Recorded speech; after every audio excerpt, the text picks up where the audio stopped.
You're listening to the Next Level Sports Podcast, episode number 8, featuring Grant Parr, mental sports performance consultant with GameFacePerformance.com. And today we're going to be talking about the importance of your breath during your game.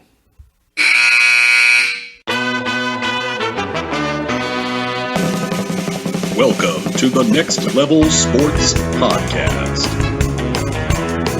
Take your game to the next level today by learning mental skills from top-level coaches and professionals.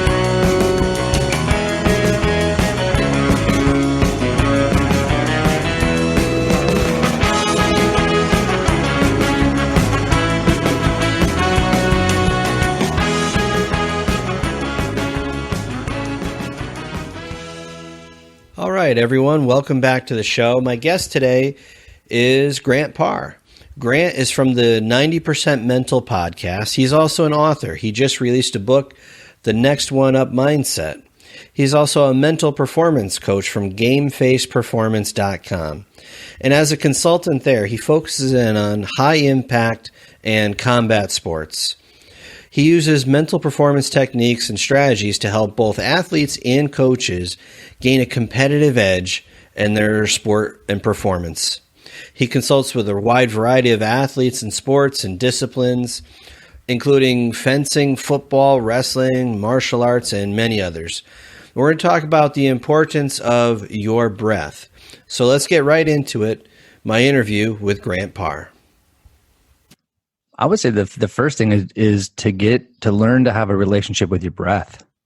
I mean, if we want to be present, if we want to be in the here and now, we have got to spend a lot of time with ourselves and really have that and develop that relationship with our breath. But then on top of that, I would say that don't be afraid to play a big game. Like whatever that goal is, whatever that dream is, like let's put a plan together. Let's get into our breath, right? And let's get after it and challenge yourself. And for the getting into your breath, most of the time, if the game's got on the line, most people have a tendency, obviously, to change their breathing pattern. So what is your recommended kind of breathing pattern? It's a great question because there's so many different ways to breathe. Mm-hmm. And the way that I actually teach it is like, what is most comfortable for you? Like, and literally let's get into just a rhythmic breath, whatever that is. Let's just get into it. And then when we start to get into it, then let's check it out. Like how many seconds are you inhaling and how many are you exhaling? And do you even allow yourself to even hold on to the breath? Because a lot of times, we get in tense situations, we get into this survival mode, like where we're breathing in, breathing out, breathing in, breathing out, and your body it's like actually putting more stress, and you need to hold on to that breath so your muscles can actually take in that oxygen, right? So, but it's really hard to do that in a very chaotic moment if you haven't built a relationship with your breath. So I always say starting off 3 to 7 times a day. All I want you to do is get in for 3 seconds to 5 seconds, stop everything in your life, which is really hard, and really get into your breath. Feel it come in through your nose, feel it come right out of your mouth, and just do it for 2 or 3 seconds, right? But do it 3 to 7 times a day. But get into that groove where you have moments where you're going to do it, and then you don't even have to worry about even like thinking about it. You just get into it, and it's awesome because I've trained myself to really, really have a great relationship with my breath, and I can tell you tons of stories outside of athletics that it helped me in life. Yeah, it is one of those ones that crosses over very well, whether it's somebody that's in school, somebody that's in business, somebody that's in sports. It's very important. When you're teaching this to kids for the first time, what's kind of like their overall reaction to that? It's funny, especially at the high school level. Some of them are in it. They show up in the moment and they know it's going to give them the edge. But more often than not, when you ask them to close their eyes, you're asking them to be vulnerable in that moment, right? So when you actually get them to relax and let them know that it's their moment, it's not mine, and this is going to get you in a better spot, and they start trusting your voice, and you're doing some guided meditation or guided imagery or guided breathing. I do a lot of intentional breathing, guided intentional breathing, and once they can get over closing their eyes, it's game on. But sometimes it takes a few sessions or a few times. And it's funny because I was just with a baseball team a couple weeks ago, and we were doing a really interesting breathing exercise. It's more a zone training, training your peripheral with your breath. And this one guy, it took him 10 minutes to stop laughing because it was just so weird for him, right? And I told him, keep laughing, like get it out. Like it's going to feel weird. And then you're going to get to a point where you're going to feel more comfortable with it.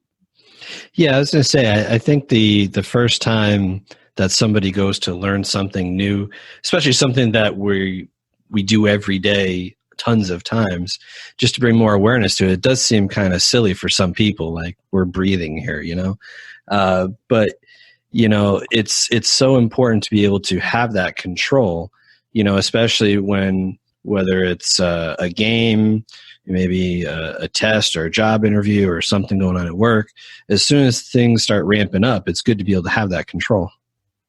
Absolutely. Ask a Navy SEAL how important their breath is. It saves their lives. And if you don't mind, there's a couple quick stories that I can share with you. Absolutely. That, about a year and a half ago or so, I was walking my dogs. I call it the pit bull story. And I was walking my two little dogs, and there's a beautiful walkway behind my house in San Francisco where as you get up on this little hill, you look to the right and you can see the Bay Area. You're actually looking at the East Bay, so you can kind of see Oakland and the Oakland A's stadium, and you have a cool view of the Bay Bridge. So as I'm walking, it's early in the morning on a Saturday, I have coffee, I'm blissed out, I'm like with my dogs, perfect. And I look to the left, and about 50 yards up on the hill is about 100-pound pit bull. Now, again, I think pit bulls are beautiful dogs. They're gorgeous. Now, when they're about 100 pounds unleashed and they're in that stance, about ready to take off, you have to drop into your breath. And so because I've done a lot of breath work in that moment, I sat there, I took a deep breath and told myself mentally in that moment, it's okay. And I did another breath and it said, it's okay. My dogs had no clue that there was a 100-pound dog up there. They were sniffing around. And after the second breath and having some of that self-talk, boom, the dog just took off and it's running straight at me. Right? So I call that moment, in that moment, it's how do you conquer the emotional hurricane? And I could have done I could have done a few things and they were all bad, like run, I'm not fast, right? I could have picked up my dogs and tried to pull them away from the dog. All I'm doing is inviting that dog to either bite my dogs or my arm, right? So the only thing I could do, the best thing for my mind and body was to still stay in my breath and to be still. And so when the dog came and scared my dogs, they barked, they growled, and I just, in puppy voice was like, it's okay, guys. It's all right. We're okay. Took a breath. It's okay. It's okay, guys. Took a breath. And I just gently pulled on the leashes, and I'm freaking out inside, right? But I'm got it all together because of my breath. And after a while, the pit bull was not involved anymore and just took off. And as I turned away, I started walking, my knees were about to buckle. And then I took a couple more steps and said, holy smokes, I sat in the fire in that thing. That was my breath saved me, right? And there's so many times where I've seen, in the corporate America, I spent 17 years in sales, where I've had executives come in unexpected and they're like, hey, we're going to speak to you in about 10 minutes. Most people are like, why me? Are my numbers bad? Did I do something wrong? They go into the negative instead of going, okay, get in your breath. Okay. When you have your breath, you have your mind. And when you have your mind, you have your body. And then why not reframe it? Man, I get to talk to the executives. Awesome. Let's go. But a lot of people go to why me? And they freak out and they lose their breath. So, and I can tell you tons of other stories too, but I think there's a underlining message that if we truly want to be mindful and purposeful, intentional, and we want to own the moment, because these moments turn into memories when we move on in our life. So I'm trying to get myself and people to really get into the breath so they can actually own the moment and have more positive memories. Yeah, absolutely. Now, when you started to, when was that point that you started to work more with athletes? As far as mental skills training? Yes, yeah. It's about 4 or 5 years ago. I actually later in life decided I wanted to change things up. And I have a crazy story that we might get into later in the show of adversity and just health and what I had to go through with a career-ending injury with football that happened in college. But when I got to about 40, I realized I wanted to change and get out of corporate America and become a mental performance coach. So I went back to school and got my master's in sports psychology at JFK University, and was there for 2 years. Towards the end of my stay there, that's when I couldn't even wait anymore. I was like, I need to start working with athletes. And so started working with athletes and started to work with athletes at Sarah High School, where Tom Brady went, Barry Bonds, Lynn Swan. I mean, the list goes on. So that's kind of where I got my start. And then I've been working with all levels since then, and not every sport, but a lot of different sports. For somebody on the outside that may be unaware of mental training, is there anything about the professional athlete's mindset that people would be surprised to learn? At the professional level, you know what? They're human. They go through stuff. We all have stuff, right? So the thing that I've learned at the professional level is they're more bought in, right? They know that this will give them the edge. They'll give them more control. They'll be more relaxed, more prepared. But they still go through stuff. They have to deal with the fear of failure, and they have to deal with pressure. They have to deal with really meditation and getting that rhythm down. There's so many things they deal with. I mean, same people are dealing with the high school level, but at the high school level, you're spending more time getting them bought in, and it's more introductory, right, for the most part. But professional level, they're in it, they want it, but they're still going through the same stuff that we go through. Yeah. So the kid in high school that's worried about, striking out with the bases loaded, that feeling still exists for professional athletes, just the stakes are much higher. Yeah, it is. But I love talking about baseball, because baseball is a game where you can go 0 for 4 and do everything right. So when we look at 0 for 4, we have to look at, okay, let's look at the quality of bats. Let's look at the success, because I'll tell you what, there's so many baseball players, and it's great having this conversation with high school athletes, because when they look at a game of going 0 for 4, it's a shitty game. It just is for them, right? And I have to reframe it and rework them, going, okay, what can you control when you get in that batter's box? Besides your breath and your routine, just making contact, right? So if we focus just on making contact, that's the only thing you can control. You can't control getting a hit. And if you did, we'd be all batting 1,000, right? So yeah, you can influence the ball and make it go certain places on the field, but you can't control a hit. You can only control the contact. So if you went 0 for 4 and you lined out twice, popped up and grounded out, I would say that's a pretty good game, right? And so getting professional athletes, they get it, right? But like you said, the stakes are higher. So it depends. It's all about their internal representation for that moment. I've seen incredible athletes that in basketball, they go 0 for 12 in a game, and they shoot the 13th and they still miss it, but they felt like they had a good game because they showed up in that moment. That's success to me, right? And it's teaching how we look at successes and failures in the moment. Yeah, so there's results beyond the box score, basically. There you go. For sure. Yeah. Now, when kids are getting into mental training in high school or college or whatever level, how important is that understanding of letting things go, let the past be the past? It's really important, because a lot of times what I've seen athletes do is that they focus on the things that are out of control and they're in the past. And all it does is it stops you. You can't move the needle. You can't move forward. And then if you want to switch the direction, you call that past living, then you go pre-living in the future.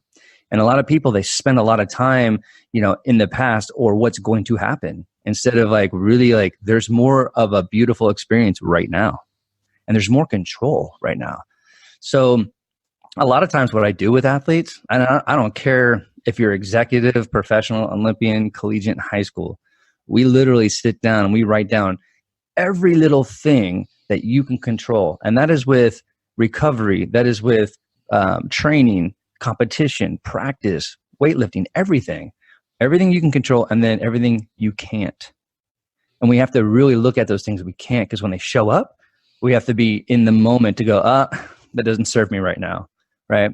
And it's funny because not to, throw some cuss words on your show here, but I call it the emotional bag of shit, where if you can't let go of that mistake in the moment, all you're doing is you're just carrying this bag of shit on your back. And if you don't let go of more mistakes, it just gets bigger and bigger and smellier. And it just turns into a shitty situation. And then you lose your breath and it's heavy. And so when you let go of in the moment, you've allowed yourself to have more emotional space for other things, right? Yeah. And getting excited for the next opportunity to shoot the ball. And that's where I see some athletes, they get so caught up on having a crappy game or, missing a couple of shots, but it's like, whoa, let's get excited for the next 5 shots you're going to take, right? So just getting them to kind of, look at that situation with a different lens. Yeah. And where can we buy the emotional bag of shit t-shirt, by the way? I'm working on it. On it. I'm glad you brought that up too, because, growing up, I played baseball, high school, college, and it was amazing to me that the people that couldn't let go of mistakes were much more talented than me, but then I kept progressing further and further up the ranks. And, that to me dawned on me as like, hey, you know what? They're just holding on to this stuff. And whether it's their heads out of the game or their physiology is matching their negative thoughts, like if they would just let go of that, there's so much more talent to me. Yet they never went on to play in college. They never went on to play in semi-pro leagues or anything like that. But talent-wise, naturally they're way better than me. So, when you hold on to stuff like that, it can definitely hold you back. You're not just holding on to that thought, it's holding you back completely. Totally. For sure. There are so many things that we can do that can make us successful, that can make us, elite, high performance, performer. There's all these things we can do. And I'm not taking away from all the people that go out there and say, hey, here's the 7 things you need to do or the 3 things you need to do. But I'll tell you what I have seen in my corporate life, in coaching and as an athlete. One of the biggest things, if you want to be successful, it's the successful people learn how to get off their shit. And right, it's just they did do. Now again, I want you to be human and I want you to actually spend some time with yourself. But the faster you can get over your shit and let it go, boom, like you're moving. But a lot of times we don't. And for some reason, and what happens is that these negative belief systems or these belief systems that we've had for so long are part of our fabric, and we don't even know. We're unconscious that these things are holding us back, and they serve us some way. But there's people like yourself and me that need to teach them to let go of these belief systems that are they're not there. They don't serve you anymore. Yeah, absolutely. And there's, when you break it down, there's a positive intention for everything that we do. So even those bad habits or negative self-beliefs, there's a positive intention as to why they created that in the first place. Yeah. But you're right. If it's not serving you, then let it go. Put it to the side. Yeah, for sure. And so there's a lot of that. There's a lot of work I do with that, but also how do we talk? I think language is huge. And when we get into stuff that holds us back, like these mistakes, and we get hung up on it, we listen to our thoughts instead of talking to them. And that's huge because what do we go through? Like 70,000 thoughts a day. We typically have we deal with 6 or 7 emotions, up to 27 emotions. That's a lot of traffic. So if you're listening to all of that traffic, you're in the effect of it. So yeah, you're going to be hanging on to some shit and you're not going to go forward. You need to actually empower yourself. And I call it champion talk. And there's certain things you say and there's certain things you don't say in the moment to keep you going in the right direction. Now, if somebody has some of these negative thoughts where perhaps let's go to the baseball, the example of, I hope I don't strike out in the big spot. What are some things that they could do to get away from that? I think it was Zig Ziglar called it stinking thinking. What are some things that they can do? I mean, go into their breath is obviously one. Is there anything else that they can do? Yeah, for sure. Another thing before I get into the process of that, another name for negative talk is the itty bitty shitty committee. Oh yes, I heard that one. I forgot about that one. I love that one. Yeah. And I've also I teach, I don't know how old or young you are, but growing up in the 80s and the 90s, the movie Gremlins. Oh yeah, yeah. There's I teach the negative self-talk is the gremlin and the positive self-talk is the whisper, right? Yep. So, yeah. So it's funny. We're going back to the language again, right? It's so funny. When it comes to the word hope, because you said I hope, that's how you led into this, right? Yes, yeah. I believe in hope that when you don't have a place to live, you don't have food, you don't have clothes, like what you need to live. Okay, source all the hope in the world. But when you're competing, I never want to hear the word I hope, right? That's the thing I was talking about earlier. There's some things that you don't say and there's some things that you do say. And it's funny, athletes, especially in high school, they don't even know they say it. Like I'll say like, man, you ready to crush it today? And they're like, yeah, I hope so. I'm like, what? I'm like, wait, what did you say? And they look at me like, did I say a bad word? I'm like, almost. Like in a way, because how long you been playing this sport? I don't know, 9 years. Okay, so why are you hoping? Like, don't say I hope, and don't say I think I can, I might, what if? Like those things, they don't move the needle. So getting them to recognize their language and going into the situation, again, if you're going 0 for 12 in a basketball game, right? You're not. Some people are going to go, well, I hope I hit the last shot. No, you're going to hit the shot, man. Like just show up in the moment and trust yourself. So a lot of it is language. So when you go into that situation, you change your thought by affirmations. Like I always say, I can whatever, I will whatever, right? So when you start using that kind of language, you're empowering yourself. And I talk about getting yourself into more of a positive direction. When you say those kind of words, those statements, they're leading you into a positive direction. So it's just getting people to get more comfortable speaking that way and building an inventory of words. Excellent. And you say you do a lot of guided meditations with athletes as well. So for the people that may have never done a meditation, there's probably some maybe preconceptions about that.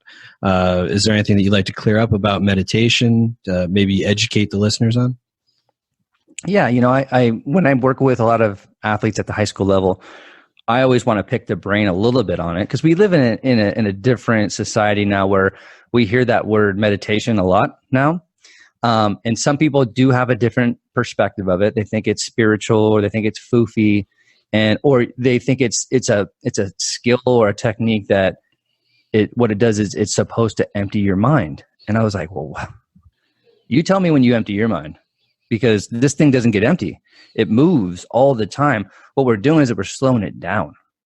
We're slowing it down, and we're allowing our blood to move more effectively through our body. We're allowing our brain to actually get over our shit, right? So we can calm it down and get to a point where we can actually make better decisions with our mind and body together. And so what this does, I have this thing in my book that we'll talk about later, but it's called Doing Your Daily MVPs. And MVP stands for meditation, visualization, and powerful positive self-talk. Right? So when we get into that situation, when we start talking about meditation, a lot of times I guide them through some cool inspirational stuff. And then I also put on some really relaxing music and turn off the lights and just let them kind of just get into their rhythm with it. Excellent. Excellent. Now, I think maybe one of the misconceptions is that from like the images that we see of people meditating, that it has to be by a body of water. You have to be in solitude and quiet, and right. It takes hours and hours and hours. You can pretty much do your meditations anywhere you'd like to, as long as you can focus. Correct? Exactly. And the power of it is it's really cool. If you can go in the corner of a locker room, or you can go into you take 30 seconds to get away from between classes. If you can do that, I mean, that's real power of really controlling the moment, and actually going back to getting people to get more comfortable or buying into the whole process. I always not only talk about who does it at the elite level, but I show pictures of athletes doing it. So when you see Michael Jordan do it, Russell Wilson, Tom Brady, Kobe Bryant, right? I mean, it's like they go, oh, okay, if they're doing it, then that's cool, So, and you get people at the high school level and even younger seeing those images. So it makes them feel a little bit more comfortable that it's not like a weird foo-foo thing that they're doing. Yeah. And you mentioned your book. It's called The Next One Up Mindset, How to Prepare for the Unknown. You want to talk a little bit about your book? Yeah, absolutely. This book, I've probably been taking notes in my mind and my notepad for the last 4 or 5 years. And then it took me a couple of years to write it. And there's two views of how I kind of came up with talking about the next one up mindset. And a lot of it is, as an athlete and coaching football, I saw a lot of second stringers and third stringers, not only the athletes that I was playing with in coaching, even at the professional level. I would see these people were doing the right things mentally to get prepared for the moment.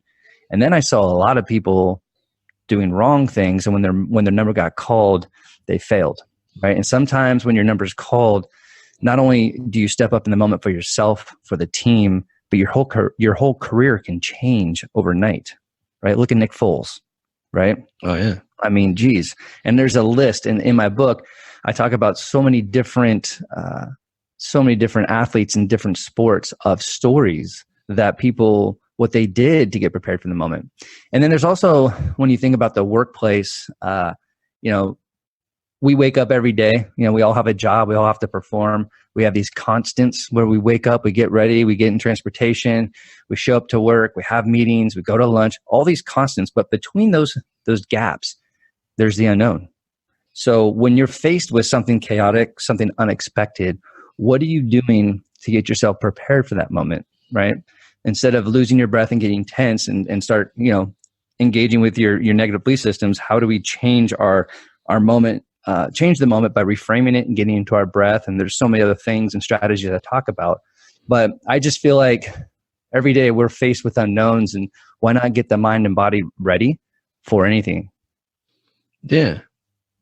And that's kind of like what you mentioned with the story with the dogs there as well. Yeah, for sure. And I'll tell you this without going in a ton of detail, but with my situation and my story of adversity, I had a hip injury in junior college, and I played through it at Division II football.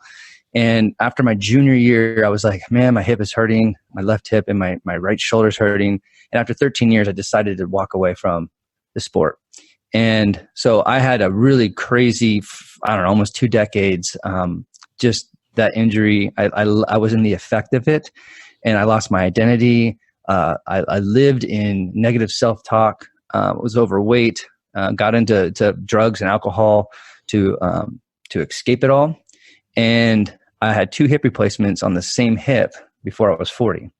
And so I was handicapped for 4 years. I mean, there was a lot of stuff, but the reason why I bring up the story, and I actually talk about it in the prologue in the introduction of my book, is because if I knew how to handle that unknown, the unexpected, it wouldn't have lasted 17 years. So my whole goal is like, I want to teach you not only the tools and the strategies and share all these cool stories, because when you're faced with something crazy, like, one of your major joints failing you, I want you to know that you can actually make a great decision in the moment and not wait for 2 decades like I did. And in addition to the book, you also have a great podcast that I've checked out, 90% Mental, right? Yeah, absolutely. So let's plug the podcast a little bit. Tell people about the podcast. The podcast is, man, it's I love it. There was definitely, and you could probably share some emotion on this, but there was a love-hate relationship when I first started it, just because I was learning it and doing it all by myself. But I have I have professional athletes and Olympians, collegiate athletes, high school athletes and coaches. I have sports psychologists, authors, executives within the sporting world come on my show and talk about the mental game. And it's just something that it's been the most incredible experience because I've been blessed with some cool guests, even guests that you've never even heard of. Their stories are just mind blowing. So it's a show that I'm very passionate about, and I don't see myself kind of moving away from it, building on it, and I invite everyone to check it out. You can go on almost any major platform for podcast and find 90% Mental. Cool. Yeah. I mean, I definitely listened to a few episodes that I liked a lot. Plan to check out some more. And as far as your book, where can people pick up your book? You can pick it up on my website at gamefaceperformance.com. And you can also go there as well and check out all the stuff that I'm doing. You can also go to Amazon, Barnes and Noble. Those are the major retailers, the major ones. But I would love the support. I think, again, I wrote this for everyone. I wrote it for all genders, and I feel like I'm really proud of the book, and I would just appreciate anybody's support and feedback on it too. Excellent. And if people want to get in touch with you and follow you, where can they find you? They can find me a lot of places. Obviously, you can go to my website, gamefaceperformance.com. You can find me on Instagram at GFP Mindset, which is Game Face Performance, but GFP Mindset. You can find me on Twitter as well at GFP Mindset, and then Game Face Performance on Facebook. Excellent. All right. Is there anything you'd like to leave the listeners with? I would say, again, just reiterating what I said at the beginning of the show, don't be afraid to play a big game. If you're 14, 15, 16, man, find out what it is, put a plan together, and just get after it. And know that you're going to fail. That's, I'm not going to say failing's cool because it's emotional, right? It can be emotional, but if you can plug into the feedback of failure and realize those failures are going to lead up to a successful point in your career, embrace those moments, learn from them, and again, play a big game. All right, Grant, thanks for coming on, man. Thanks, man. I really appreciate it. All right, and that wraps up my interview with Grant Parr. Such great information about the importance of a breath. And it's something we do all day, every day, without much effort at all. But it really has such an important impact on not even just your sports games, but on all aspects of your life. And if you would like to connect with Grant, you could check him out on the 90% Mental podcast, a great podcast that I listen to. You can hop over to gamefaceperformance.com, where you can get in touch with him there. You can learn about different mental packages he has, as well as find the link to his book, The Next One Up Mindset. So thanks, everyone, for listening. We'll catch you next time on the show. Let's kick it over to the Zambonis.